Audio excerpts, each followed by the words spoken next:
The twin suns of Xyrus Prime beat down like molten hammers on the cracked salt flats of the shattered basin, baking the air into a shimmering haze that made the horizon wobble like a mirage. Dust devils spun lazily between the skeletal remains of war machines, twisted hunks of alloy and scorched plasteel that groaned under the heat. Captain Ren Varek crouched behind the half-buried chassis of a downed Skyrider, his breath ragged inside his battered helmet, the oxygen recycler wheezing like an old man with a chest cold. Sweat stung his eyes, and the taste of copper filled his mouth. He'd bitten his lip again during the last plasma barrage. Around him, the remnants of the 3rd Coalition Battalion clung to whatever cover they could find. A crater here, a collapsed trench wall there, the scorched ribcage of a fallen war beast farther off. They were exhausted, outnumbered, and out of luck. The sand beneath their boots wasn't just dirt.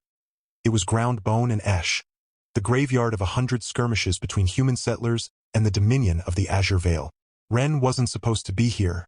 He'd signed up to protect the orbital farms on Series 7, not die choking on alien dust in a war no one back home understood. But orders were orders, and now he was knee-deep in a conflict older than Earth's oldest cities, fighting alongside grizzled veterans who called him Rookie, even though he'd survived 3 firefights already. He adjusted his grip on his pulse rifle, its barrel still warm from the last volley. His squad, what was left of it, huddled nearby. Jax, the wiry comm specialist with a nervous laugh and a tattoo of his daughter's name on his forearm.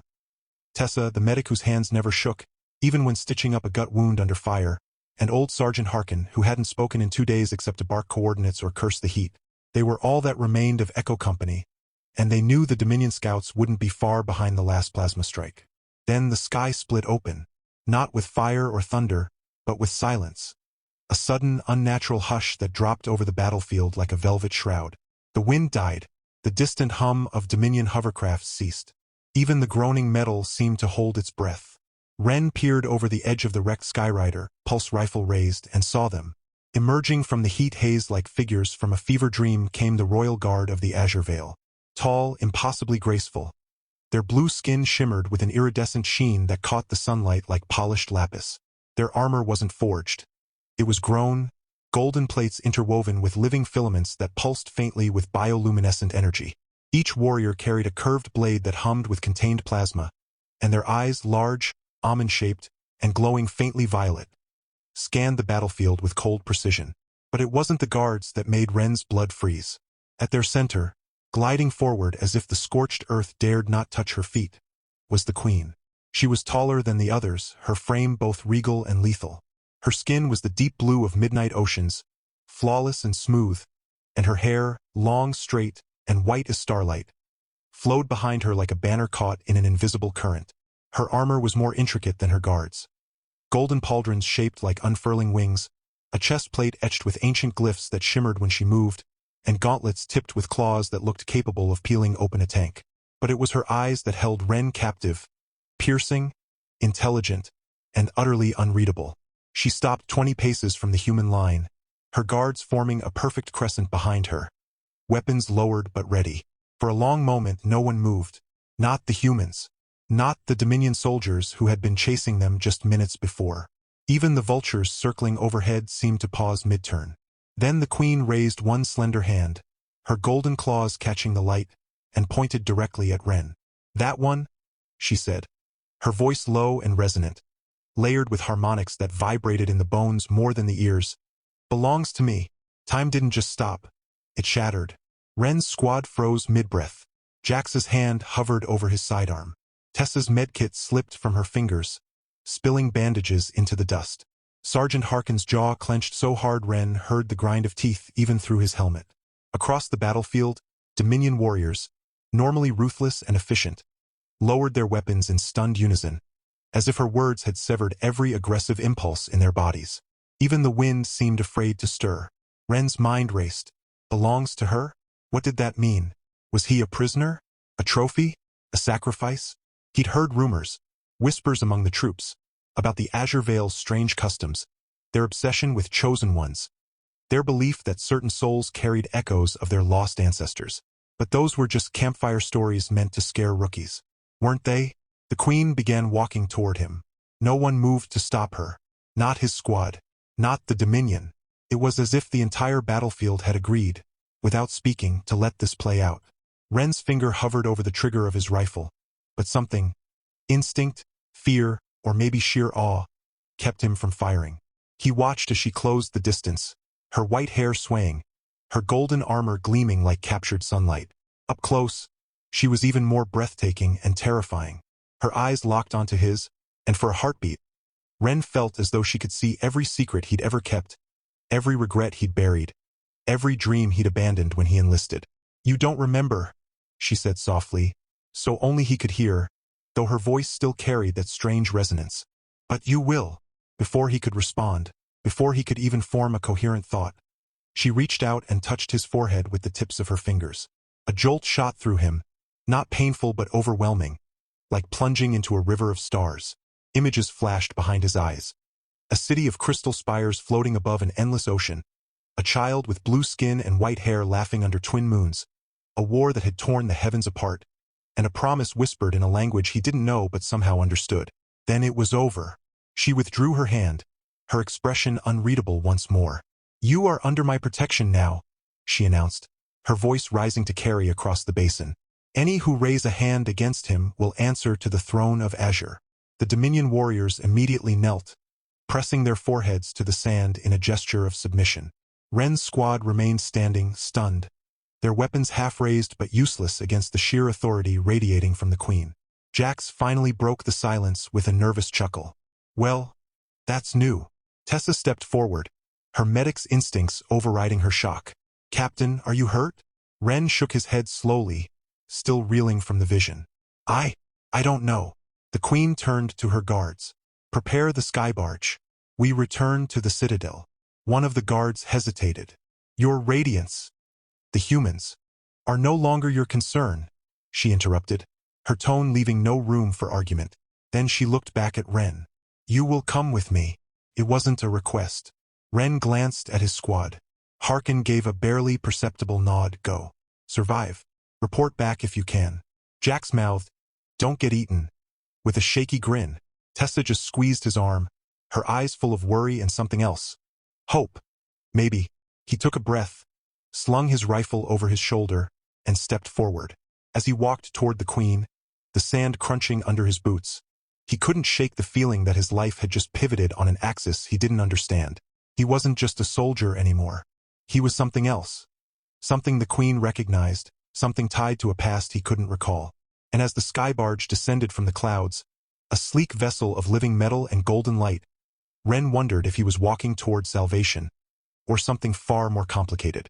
The barge's ramp lowered with a soft hum, revealing an interior that glowed with soft blue light and smelled faintly of ozone and something floral, like night-blooming desert flowers after a rare rain. The Queen gestured for him to enter. He hesitated only a moment before stepping inside. Behind him, the battlefield remained silent, the humans and Dominion alike watching as the sky barge lifted off, vanishing into the glare of the twin suns. No one fired a shot. No one shouted. They simply stood in the dust, witnesses to something none of them could explain. Inside the barge, the Queen removed her gauntlets and set them aside. She studied Ren with those ancient eyes, and for the first time he saw something flicker in them. Not just authority but sorrow and curiosity. "Your name is Ren," she said. He nodded, surprised she knew it. "I knew your ancestor," she continued, "a human who stood beside my mother in the War of Shattered Stars. He bore the same mark on his wrist." Ren glanced down. On his left wrist, hidden beneath his sleeve, was a birthmark, a spiral shape he'd always thought looked like a galaxy. He'd never told anyone about it. "How?" "The veil remembers what others forget," she said simply. "And now, so must you." She led him deeper into the ship, past corridors that seemed to breathe, walls that shifted color with his mood, and chambers filled with artifacts that hummed with forgotten power. He saw murals depicting humans and Azure Veil fighting side by side, not as enemies, but as allies. He saw star charts with Earth marked in gold. He saw a locket, human-made, resting on a pedestal, its glass cracked but the photo inside still visible. A young man in an old-style military uniform, smiling beside a blue-skinned woman with white hair. "That was my great-grandfather," Ren whispered, stunned. The Queen nodded. "His name was Arlen. He saved my mother's life, and in return, she swore an oath that if his bloodline ever walked this world again, they would be protected by the veil." Ren felt a lump in his throat. All his life he'd felt out of place. Too quiet for the barracks, too thoughtful for the front lines. Now he understood why. He wasn't just a soldier. He was part of a legacy. But before he could ask more, the ship shuddered violently. Alarms blared. Not harsh electronic shrieks, but melodic chimes that somehow conveyed urgency. The Queen's expression hardened. "They've found us," she said. "Who?" "The fractured hand," she replied, striding toward the command chamber. "A splinter faction that believes the Veil should purge all off-worlders. They see your presence as heresy." The barge rocked again as plasma fire streaked past the viewport. Outside, 3 jagged, obsidian ships, bristling with weapons and adorned with crimson sigils, closed in, their engines howling like wounded beasts. Ren grabbed a handhold as the ship banked sharply. "What do we do?" The Queen turned to him, her eyes blazing with determination. "We fight, but not like soldiers, like heirs." She pressed a symbol on the wall, and a panel slid open, revealing 2 weapons. A human pulse pistol, old, but well-maintained, and a Veil energy blade, its hilt shaped like a coiled serpent. She handed him the pistol. "This belonged to Arlen," she said. "It's yours by right." Ren took it, the grip familiar in his hand, as if it had been waiting for him all along. He checked the charge, full. "I don't know how to fight a space battle." "You don't have to," she said, activating the blade with a soft hiss of plasma. "Just trust me." And as the barge plunged into a canyon of crystalline rock, dodging fire and weaving through geysers of superheated gas, Ren realized something. He wasn't afraid anymore. For the first time in his life, he knew exactly where he belonged. Even if it was in the middle of a war he didn't fully understand, beside a queen who saw him not as an enemy, but as family. The battle wasn't over. It had only just begun. And somewhere, deep in his bones, Ren felt the echo of a promise made centuries ago, one he was now destined to keep. The crystalline canyon walls of the Azure Veil's forbidden rift shimmered like fractured mirrors as the sky barge banked hard to port, plasma bolts from the fractured hand's obsidian raiders searing the air just inches from its hull. Ren clung to the command console, pulse pistol braced against his thigh, heart hammering not just from fear, but from something far more disorienting. Every time the Queen glanced his way, her violet eyes flickering with urgency or resolve, a strange warmth bloomed in his chest, as if his body remembered her long before his mind ever could. Her name, he'd learned during a lull in the chaos, was Vela. Queen Vela of the Seventh Bloom, last scion of the Azure Veil's royal bloodline, sworn protector of ancient pacts, and, according to the whispers of her own people, unwed by choice, though suitors from 3 star systems had offered fleets, planets, even their own hearts in gilded cages. Yet here she was, fighting alongside a dusty human captain with a birthmark and a borrowed pistol, weaving through death like dancers in a storm. They escaped the canyon by plunging into a subterranean river of liquid light, a bioluminescent current that only Veil vessels could navigate without dissolving into ash. The raiders broke off pursuit at the threshold, unwilling or unable to follow. Silence settled over the barge, thick and humming, broken only by the soft thrum of the ship's living core and Ren's ragged breathing. Vela turned to him then, her golden armor scorched at the shoulder, a thin line of cerulean blood tracing from a gash near her temple. She didn't flinch as she wiped it away. "You fought well," she said, voice quieter now, almost human in its weariness. Ren let out a shaky laugh. "I mostly held on and tried not to vomit." A flicker of something, amusement, affection, crossed her face. Arlen used to say the same thing. She stepped closer, her white hair catching the ambient glow of the console. "But he always stayed, even when he should have run." "I'm not him," Ren said gently. "No," she agreed, "but you carry his courage. And something else, something new." Before he could ask what she meant, the ship's harmonic alert chimed. A low, mournful tone. Vela's expression darkened. She tapped a glyph on the wall, and a holographic projection bloomed above the deck. The citadel of Azure, her capital city, floating serenely above the great salt sea, now ringed by warships bearing the crimson sigil of the fractured hand. "They've moved faster than I thought," she murmured. "They're staging a coup." Ren's stomach dropped. "Your people will follow whoever holds the Heartstone," she said grimly. "And the Heartstone is kept in the sanctum beneath the throne room. If they seize it, the Veil falls not to invasion, but to betrayal from within." She turned to him fully now, her gaze locking onto his with an intensity that made his breath catch. I cannot do this alone. The sanctum's wards recognize only royal blood, or the blood of the oathbound. The oathbound. Arlen was the last, she said. The pact was sealed in blood and starlight. His descendants inherit the bond, if they accept it. Ren swallowed. What do I have to do? Swear the oath, she said. Not as a soldier, not as a prisoner, but as my equal, my partner. The word hung between them, fragile and charged. In that moment, the battlefield, the war, even the stars outside seemed to fade. There was only her, blue skin glowing faintly, white hair like moonlight, eyes holding centuries of loneliness. And him, a man who'd never believed in destiny until it pointed at him and said, "You're mine." "I swear," he said, voice steady despite the tremor in his hands. Vela reached into a hidden compartment in her armor and withdrew a slender dagger made of black crystal. Without hesitation, she drew the blade across her palm. Then she offered it to him. He took it. The cut was clean, sharp. Their blood, his crimson, hers deep indigo, mingled on the deck as she recited words in a language that resonated in his bones. The ship shuddered not from attack, but from recognition. The walls pulsed gold. The air filled with the scent of night-blooming jasmine and ozone. The oath was sealed. They reached the citadel under cover of a solar eclipse, a rare event on Xyrus Prime that cloaked the sky in violet shadow. Using hidden passages known only to the royal line, they slipped through the underbelly of the floating city, past gardens of singing flora and libraries where books grew like vines. But as they neared the sanctum, Vela froze. "They know we're here," she whispered. From the corridor ahead, armored figures emerged. Not the royal guard, but rebels clad in scorched gold and crimson. Their faces masked, their movements feral. At their head stood a figure Ren recognized from old intelligence briefings. Kalen Voss, once Vela's cousin, now leader of the Fractured Hand. His skin was a paler blue, his hair streaked with ash gray, and his eyes burned with fanaticism. "Cousin," Kalen sneered, "you bring a human into the sanctum? Have you forgotten what they did to our ancestors? What his kind unleashed during the purge?" Vela stepped forward, her blade igniting. "You twist history to justify your hunger for power. The purge was started by our side. Arlen tried to stop it. And now his ghost walks in this boy's skin," Kalen spat. "You'd hand the veil to an off-worlder?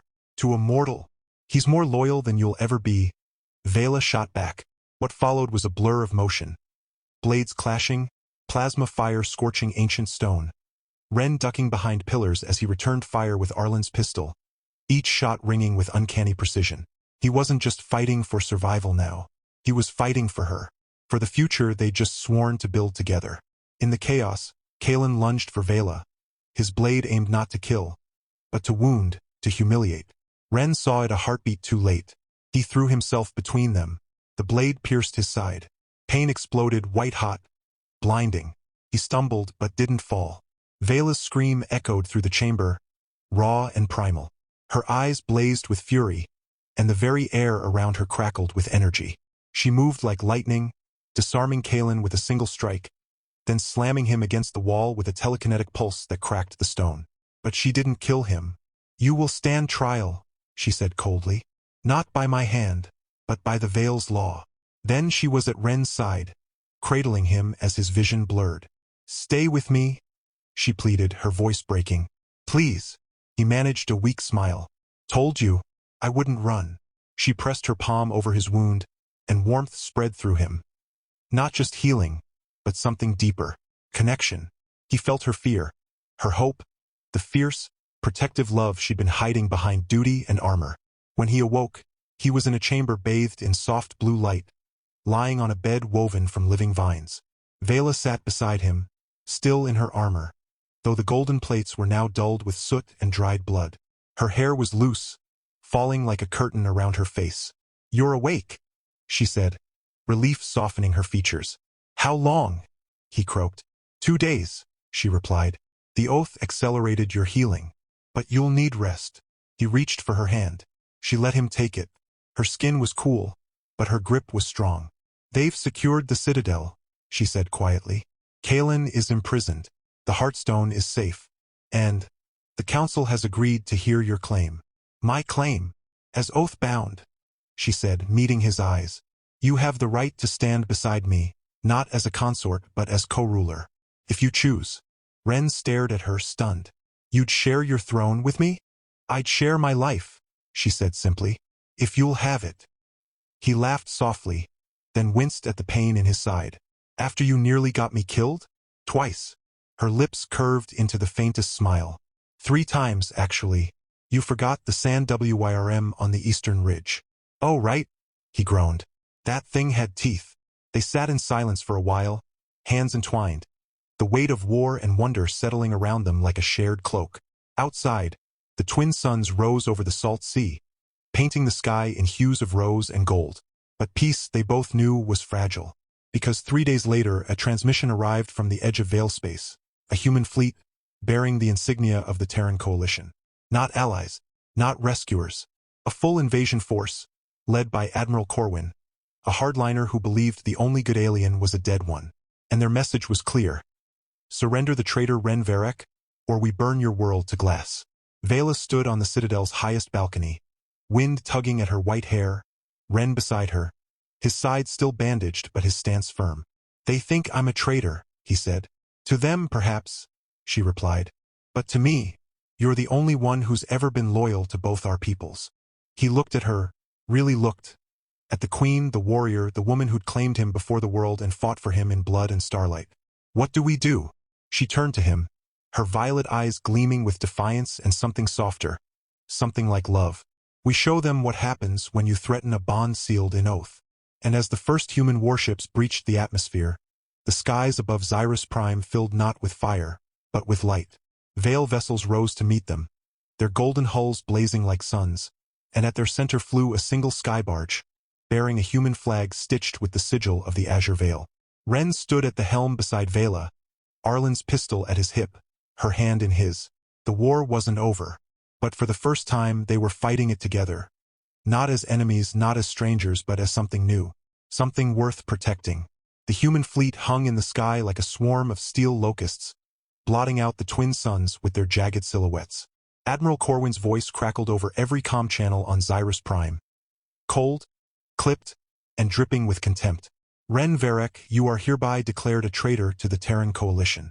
Surrender yourself and the alien queen, or we will reduce your sanctuary to molten slag.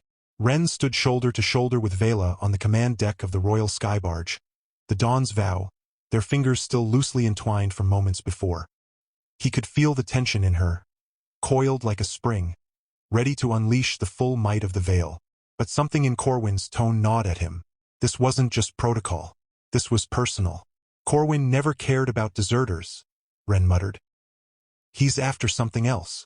Vela's eyes narrowed. What do you mean? Before he could answer, a private channel blinked open on his wristcom, a relic from his old unit, still synced to coalition frequencies. A voice, hushed and frantic, cut through the static. Ren, thank the stars you're alive. It was Jax. Ren's breath hitched. Jax? How? Don't ask. Listen fast. Corwin's not here for you. He's after the Heartstone. Intel says it can power a new class of weapon.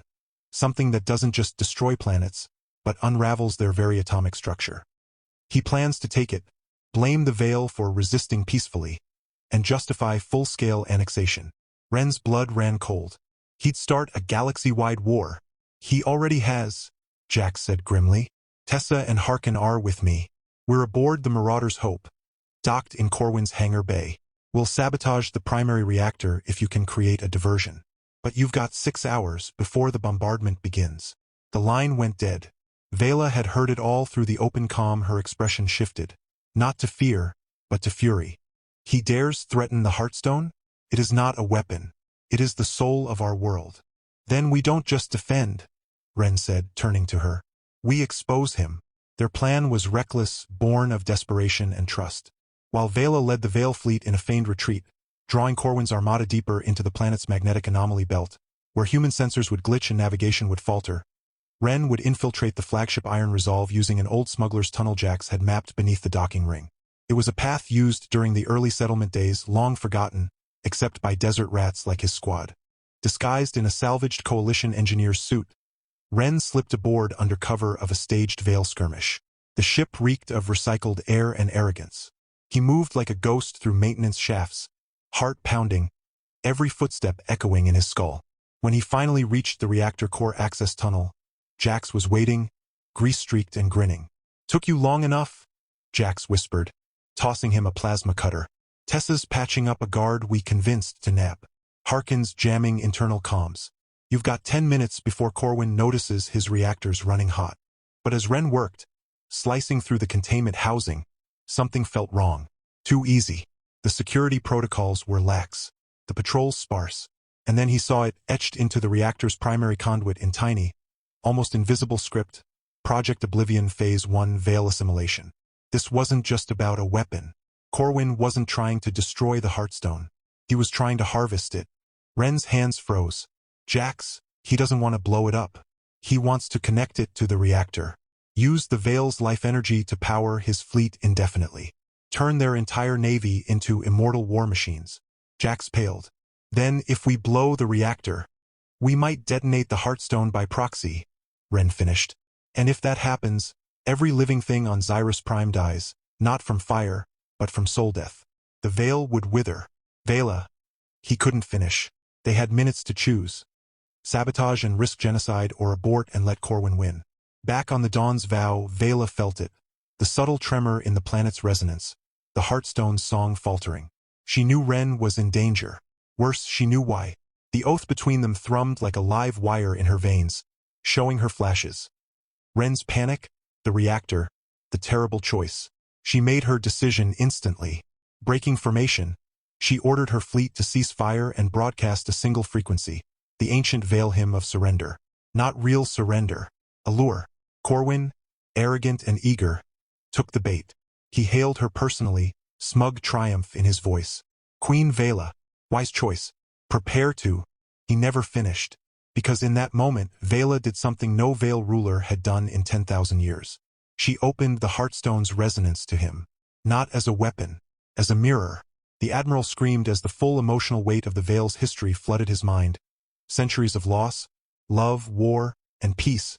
The memory of Arlen's sacrifice. The quiet dignity of a people who chose coexistence over conquest. And beneath it all, the raw, unfiltered bond between Vela and Ren. Fear, loyalty, longing, hope. Corwin collapsed to his knees on the bridge of the Iron Resolve, tears streaming down his face, whispering, "What have I done?" On the reactor deck, Ren felt the shift instantly. The Heartstone's pulse steadied. The danger passed. Jax stared. Did she just mind-wipe him? "No," Ren said, awe in his voice. She showed him the truth. With Corwin incapacitated, the coalition fleet fell into disarray. Loyalist officers seized command, broadcasting ceasefire orders. The invasion collapsed not with a bang, but with a whisper of shame. Ren returned to the Citadel not as a fugitive, but as a hero. Vela met him at the landing platform, her armor gleaming, her eyes bright with unshed tears. Without a word, she pulled him into an embrace so fierce it stole his breath. But their victory was short-lived. 3 nights later, as they walked through the moonlit gardens of the Citadel, white blossoms glowing softly, the salt sea whispering below, Vela stopped beneath the Arch of Echoes, where the ancestors' voices were said to linger. "There's something I haven't told you," she said, her voice uncharacteristically small. Ren turned to her. "What is it?" She took a deep breath. "The oath. It does more than bind us in duty. It intertwines our lifespans. If one of us dies, the other follows within a cycle of the twin moons." Ren stared at her. "You mean, we're linked? Permanently?" She nodded, eyes glistening. "I didn't tell you because I feared you'd feel trapped. But after Corwin, after everything, I couldn't keep it from you any longer." For a long moment, Ren was silent. Then he laughed. A soft, warm sound that startled even himself. Vela frowned. "You laugh. I spent my whole life alone," he said, stepping closer, cupping her face in his hands. "Now I get to spend the rest of it with you. Even if the rest is shorter, it's worth it." She kissed him then, under the twin moons, surrounded by the ghosts of ancestors and the promise of a future neither had dared dream of. But fate, it seemed, wasn't done with them. A week later, a distress signal pierced the Veil's outer sensors, not from human space, but from the dead zone beyond the shattered rim. A signal bearing the royal cipher of the First Bloom, Vela's long-lost elder sister, Lyra, presumed dead in the purge. The message was fragmented, desperate. "They're not gone. The hand, it was never ours. It's theirs. They're coming back. And they remember Arlen too. Vela went pale. The first bloom fell to the voidborn, beings of antimatter and hunger, thought extinct. If they've returned. Ren squeezed her hand. Then we faced them together. Because that was who they were now. Not just queen and captain, not just alien and human, but partners. Bound by blood, by oath, by something deeper than war or stars. And as the dawn's vow lifted once more into the violet sky, its hull painted with both human and veil sigils, Ren knew one thing for certain. No matter what horrors waited in the dark, they would meet them side by side, not as enemies of fate, but as its authors. Years later, the twin suns of Xyrus Prime rose over a world reborn.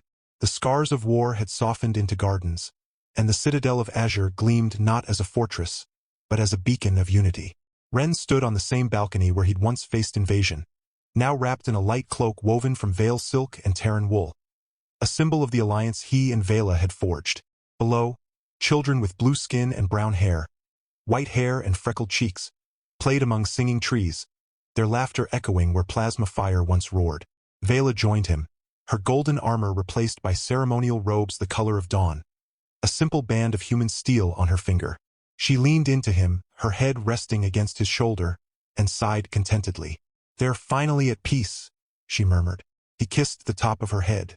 "Because you taught them how." Their bond had not shortened their lives, but deepened them. The oath had not been a chain, but a bridge.